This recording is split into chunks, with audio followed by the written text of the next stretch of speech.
Hi, it's Lauren. Welcome back to my craft room. It's time for another Whimsy Stamps video. I'm going to be sharing how I created a shaker card, mixing some previously released Halloween goodies as well as some of the new ones. I have the new Jeepers Creepers stamp set and this adorable Halloweeds stamp set as well. I've stamped the large image from the Halloweeds stamp set using some alcohol marker friendly black ink, and I have stamped it onto some really great blending cardstock, and I'm just going to show how I colored in some of my images. So my skulls and my eyeball, I used a light gray and just blended it out with a colorless blender. For the leaves of my skull and pumpkin and inside of the jar as well, I use some shades of green. And then for that fun little leaf in there, I'm using more of a teal green color. The pumpkin and the orange of my candy corn are of course colored in with orange, and I'm also going to color it in with a kind of golden yellow color, as I need to definitely add some more shades of orange to my collection, but I think it looks really good at the end once those colors have kind of blended together. The yellow I am using for my candy corn as well as some of the flowers inside the jar. I'm also grabbing a coral color to add kind of red lines to my eyeball so it looks very spooky. I'm using green for the color of the eyeball because my eyes are green, and I thought I'm going to color it like if it was my eyeball.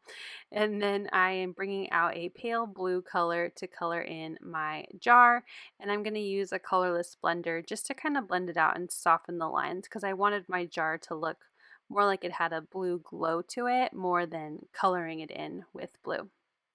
For the ground, I decided to go with kind of a dirt color, so I'm just going to use two shades of brown. I'm using my lighter one first to put down an overall kind of wash of color, and then I'm going to bring in a darker shade and just kind of speckle in to create texture of dirt into that lighter brown color.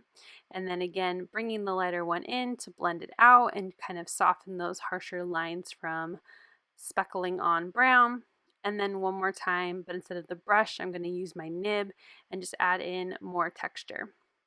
And my little bushes were also colored in green, just like my leaves, and I'm going to fussy cut that out.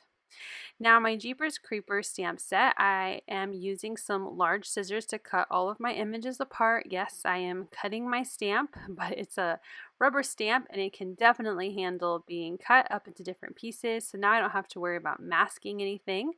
I have a piece of cardstock that is slightly smaller than A2. I think it's a 1/4 inch smaller on both sides. So it would be 4 by 5 1/4. And I decided to use some Distress Oxide to stamp in that large cluster of eyeballs. So I'm going with a light shade of purple, milled lavender, and I'm just going to stamp this all over this piece of paper, just trying to create a repeating background as much as I can. I'm not too worried about overlapping or anything because it's a background, so I did that all along as much as I could. And then I'm taking my large eyeball and I'm going to stamp in to fill in the spaces anywhere where there's a large opening in between any of my stamped images. And then I'm going to bring in the smaller eyeball and do the same thing. Just want to really have a nice full background of eyeballs. And once I'm happy with that, I'm going to bring out my splatter box and we're going to add some splatter and sparkle to this background. So I have picked out 3 different colors to splatter. So I'm just going to put this in my splatter box, and you can create splatter by purchasing splatter already bottled up like I do, or you can also smush some ink onto a piece of acetate and spray it with water and just use a paintbrush and splatter ink onto your background. This is really great with any of the oxides as well. So now that I'm going to set that aside to dry, we're going to create our frame for our shaker. I have my rounded rectangle dies and I absolutely love these for creating a frame. So I'm taking the two largest ones. I'm going to do my best to center those as best as I can. And I'm bringing out some repositional tape just to help me hold those together while I run this through my die cut machine. And the reason why I really love this die set when it comes to making frames is because on both sides of that die cut line, there's this really cute kind of dashed line to create a border around the die. So on the inside and the outside. So when I create a frame, it is on both sides of my frame and I just love it. I'm going to get a piece of acetate and instead of measuring, I'm just going to grab my large scissors and just kind of snip where I need to cut my acetate. So it's a little off camera, but I'm cutting it on the vertical line and then now I'm going to cut horizontally and then take it over to my paper trimmer and cut that rectangle out. Now, because my frame has rounded corners and my acetate has sharp 90-degree corners, I'm just going to come in and trim off the corners for each corner. So all four of those, I'm just trimming off a little bit so it will hide behind my frame.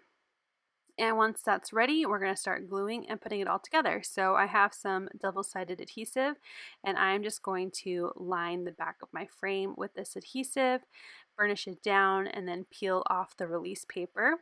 And before I add my acetate, I'm going to add my image to the back of the frame. I want it to look like my image is inside of the frame. I'm going to grab some scissors and I'm just going to trim underneath my purple frame to trim off any of that excess white cardstock. There is not adhesive all the way on the edge of my purple, so it was really easy just to kind of slide my scissors in there and trim it off. I'm going to add that double-sided adhesive again along the edge and peel off the release paper and then adhere my acetate to the frame.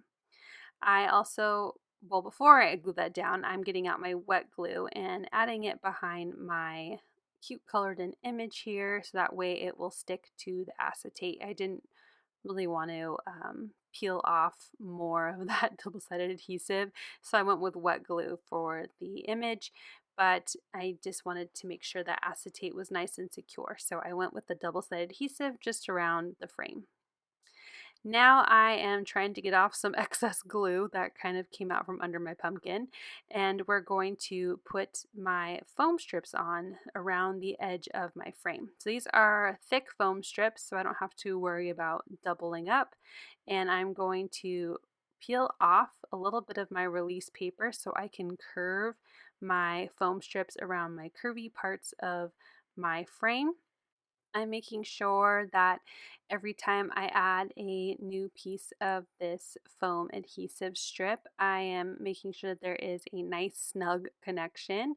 We want to make sure there are no openings and no area for our shaker bits to fall out of. I'm going to also put some along the edge of my kind of dirt ground that I colored in on my image. Again, making sure that there is no way for any shaker bits to escape. And then also an extra piece at the bottom just to make sure there is good support behind my shaker. I'm going to pull off all of my release paper and I'm going to bring out my creepy Sparkletz blend that you can get from the Whimsy Stamps store. I am going to separate these out because I want my large pumpkins and spiders to be kind of the main part of my shaker. So I'm going to pull all those out and then also add in some of the seed beads as well as some of the rhinestones and pearls. I'm really excited about this shaker mix inside of this shaker. Now my spiders were super staticky. They kept sticking to my fingers, so I'm going to use my anti-static tool inside of my shaker window and then use my Swiffer to make sure I don't have a ton of powder left over.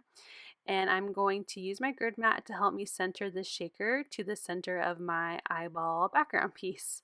I'm going to make sure that all of my foam strips are nice and secure against my background, give it a good shake, and I'm really happy with how it's turning out.